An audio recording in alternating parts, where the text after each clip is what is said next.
Environment Minister requests lawmakers to ratify Kigali Amendment of hydrochlorocarbon. FAO hand over solar power orders to Gunjur fish smoking house. And government hosted the national team on dinner after qualifying for AFCON. This and more coming on Gambia 24.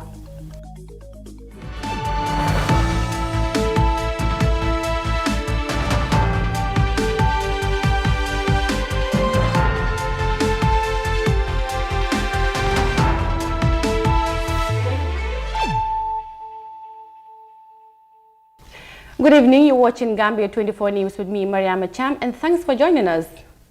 Lamin B. Diba, Minister for Environment, Climate Change and Natural Resources, has requested lawmakers to consider the ratification of Kigali Amendment to phase down consumption and production of hydrochlorocarbon.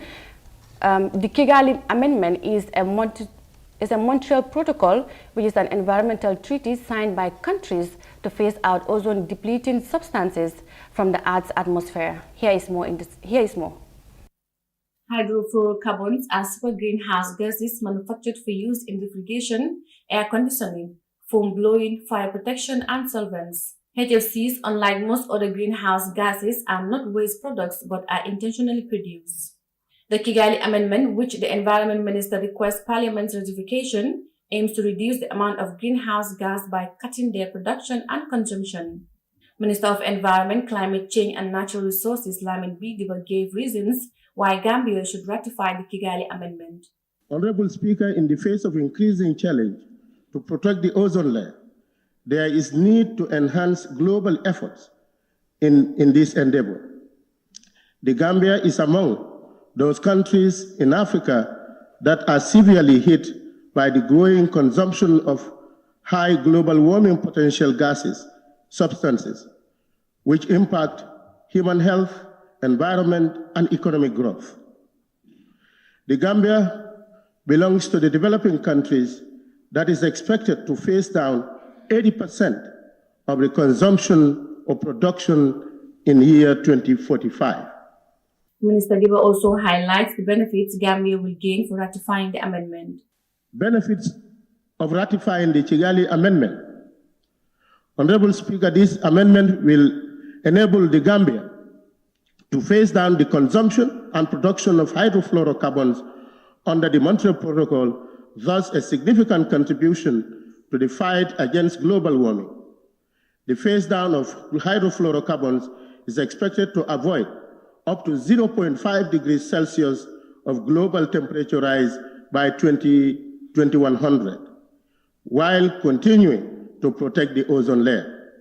The gradual heating of Earth's surface, ozone, and atmosphere is caused by human activity, primarily the burning of fossil fuels that pump carbon dioxide, methane, and other greenhouse gases into the atmosphere. Meanwhile, lawmakers have unanimously considered the ratification of the Kigali Amendment presented by the Environment Minister. Reporting for iAfrica News, I am Mariama Cham. Environment Minister requests lawmakers to ratify international amendment. Now, the Food and Agriculture Organization of the United Nations, through the Ministry of Fisheries and Water Resources, has handed over assistant and solar power pump facilities to the fish smoking house in Gunjur. The gesture, according to officials, is aimed at empowering women in the fish smoking business. Binta Fati has the rest of that story. Recent reports appear to show that women perform 66% of the world's work and produce 50% of the food. However, they earn only 10% of the incomes and own 1 to 2% of the properties. In developing countries, especially in the Gambia, women face so many challenges, especially those in the informal sector, despite help from the government and other international organizations. The fish smokers in Gunjur, majority of whom are women, are not an exception. These women normally work longer days in an unhealthy environment. The project, funded by the FAO through the Ministry of Fisheries, aimed at lessening some of the challenges the women in the fish smoking industry face. Sahibu Rampedi, FAO country representative to the Gambia, emphasized the important commitment in the fisheries sector. Rampedi assured the women of FAO's commitment to help them make the facility an international standard one. fish smoking is quite a challenging task for them. Our wish as the FAO is that we should help the women, we should help the community, so that as they do their work, they are able to meet the international sanitary requirements.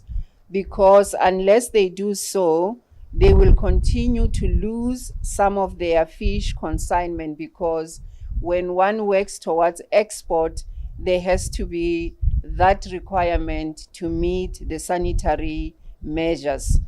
James Gomez, the Minister of Fisheries and Water Resources, thanked the FAO for their unflinching support to the government of the Gambia. Honorable Gomez challenged the women to make the best and proper use of the facilities to improve production. He also disclosed that similar programs are on the way to build 4 of these facilities across the country. And like I told you 2 years ago, this facility is yours. FAO and our government in partnership has enabled this to be here. Now it is your responsibility to not only take good care of the place, but to make sure now that you improve the work you are doing here that will enable you to earn more, particularly food for the family and foreign exchange. The representative of the women in Gunjur, Maria Mondong, expressed delight in having the facilities at their workplace. Maria Mondong said constant water supply is no longer part of their challenges. Every one of us here has water supply the way we need, unless it is not utilized the way it needs to be. Water supply is no longer part of our problems. The facility is supported with a sea stand that has a capacity of 50,000 liters, 1,800 watts of solar electricity supply, and a plastic tank with the capacity of 4,000 liters to improve the production capacity and sanitary requirements of the Gunjur Fish Smoking House. Reporting for Our Africa TV News, I am Binta Fati. FAO handed solar pump facilities to the women at the Fish Smoking House in Gunjur. Now, Lamin Kemboj, a former magistrate who appeared before the Truth Commission on Tuesday, testified on the arrest and conviction of Halifa Sallah and Sidia Jatta of Foria newspaper. According to Mboj, the Foria case was the first impact on the civic society shortly after the 1994 coup, when a ban was made on publication of newspapers, but Foria refused to stop. Amindaw has the rest of that. As a magistrate on the bench of the State Portfolio in 1994, Lamin Kemboj was in charge of the case involving Halifa Sallah and Sidia Jatta, who were arrested and brought to court for not complying with the ban on publication of newspapers in 1994. According to Mr. Mboj, the court used to be full to its capacity, as it was the first impact case on civic societies right after the military government came into power. Lamin Mboj said both Halifa and Sidia defended themselves throughout the trial without involving a legal practitioner. It was a difficult case, to be sincere, because despite the constitutional right of both Honorable Sidia and Honorable Halifa Sallah, bankola nyanto aninna bankola constitutional e nyanto mendi honorable Khalifa Salala and honorable Sidia Jatta o nyanto be lori nyawnyandi to engage a lawyer or a legal practitioner of their own choice. Ruka lawyer nyini wala loi do kula me ya lonko etel fonglo be la fila menna, they choose to defend themselves. Etel mampare wala fongol le lota purka etel fonglo kalo ifaye. And the proceedings then goes on a daily basis. And it takes a full day. So we were able to finish the trial within a month. The witness told the commission that enjoyment of maximum freedom is what was known in the court of law, but during this trial, there was a lot of fear and tension in the atmosphere as the court was guided by armed officers. Mboj said he passed a suspended sentence at the end of the trial, even though the two were guilty of the charged offenses. What was the outcome? Just for the historical record.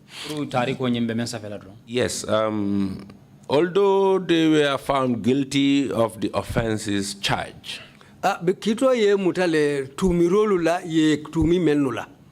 refused to pass a custodial, in fact, a conviction on them. Instead, I passed a suspended sentence.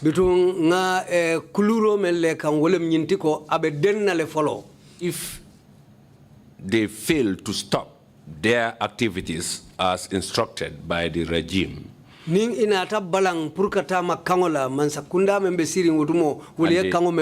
they appear before the court on the same or similar charges, then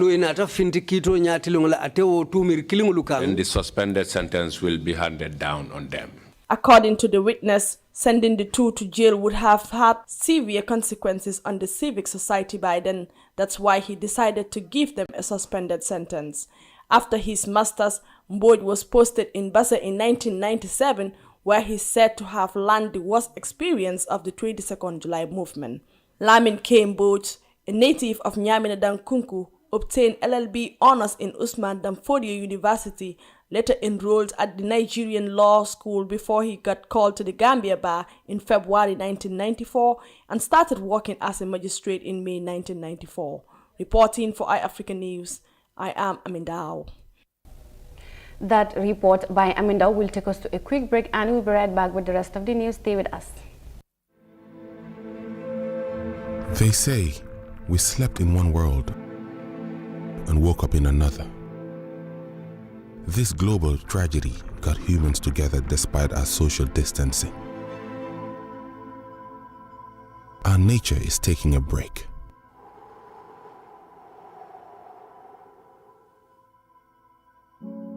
And giving us a wake-up call on what and who truly matters. Look around you. Hold on. Breathe.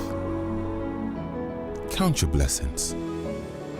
Take time for self-renewal, for a better start tomorrow. Soon, life will be back.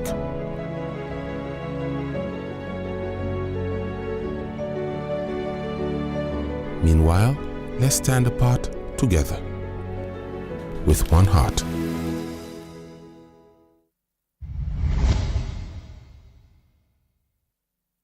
Welcome back, and still on Gambia 24. Barely a week after Gambia qualified to a meeting African Cup of Nations, the government hosted the national football team to a dinner as part of celebrations of the historic achievement. Top government officials, including First Lady Fatoumata Barrow, shared the evening with the Scorpions on Tuesday. More in this report. The historic qualification of the Gambia national football team to the African Cup of Nations brought the First Lady as well as the Youth and Sport Minister Bakari Baji among several other cabinet ministers to cheer up the boys. The gallant Scorpions qualified for the first time to participate in the Africa's most competitive football tournament after defeating Angola 1-0 thanks to Hassan Cisse's second half goal in the game played in Banjul. First Lady Fatoumata Barrow praised the Scorpions for their landmark achievement in putting the country's map more visible in the mainland of Africa. She wore her cap as a fan of the newest African guns in the League of Football. I am happy to be part of this event.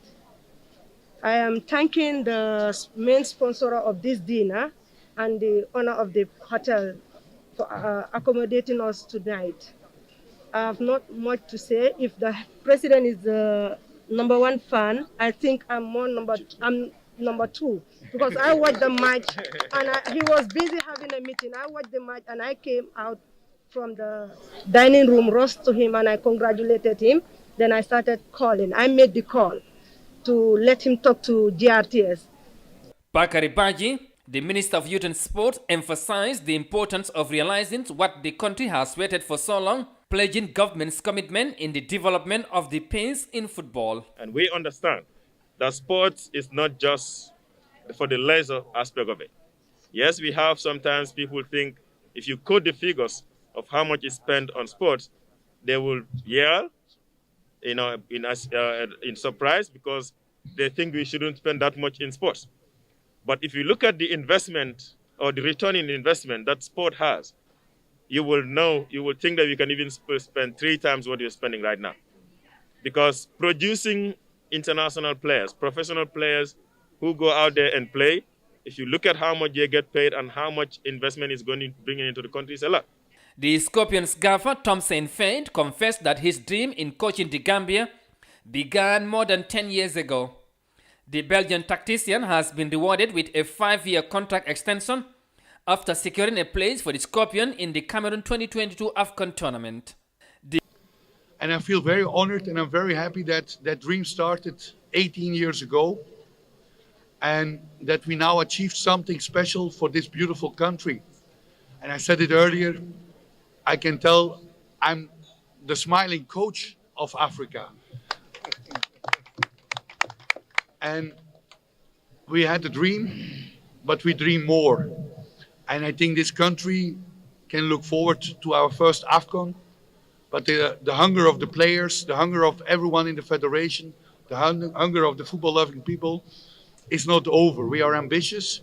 We want to make the country proud. We want to make everyone proud. Lamin Kaba Bayo, president of the Gambia Football Federation, hailed the efforts of all Gambians who have made their contributions in the development of Gambian football.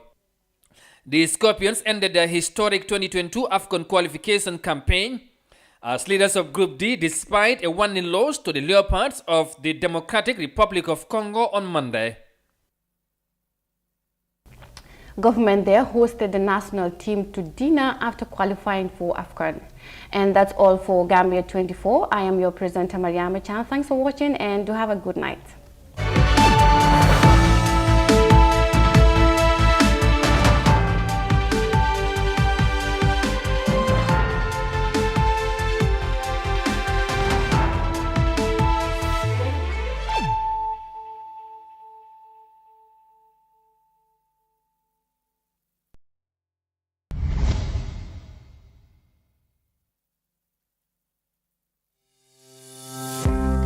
Are you looking for opportunities? Let's say you are an IT or management enthusiast.